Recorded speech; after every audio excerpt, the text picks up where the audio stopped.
দেখুন খেতে বসে গেছি। আমার সবথেকে প্রিয় খাবার গোলা রুটি আর এই যে ঝোলা গুড়। খেয়ে দেখবেন, অনেকের কাছে অনেক রকম মনে হতে পারে, বিশ্বাস করুন শীতকালে খাবারটা খেয়ে দেখবেন ভীষণ ভীষণ ভালো লাগে।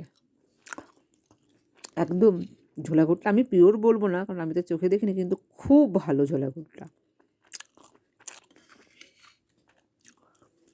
তেমনি একটু মিষ্টি মিষ্টি করে করেছি রুটিটা, নরম দেখুন, একদম সেই রুমালের মতন করে দিয়ে এই যে আবার ছেড়ে দিলে যেই সে ফাটছে না, দেখেছেন? এই যে একদম, এটা কিন্তু পিওর আটা দিয়ে করা।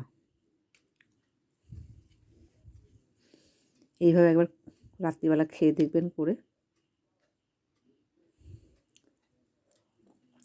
দারুণ দারুণ লাগে।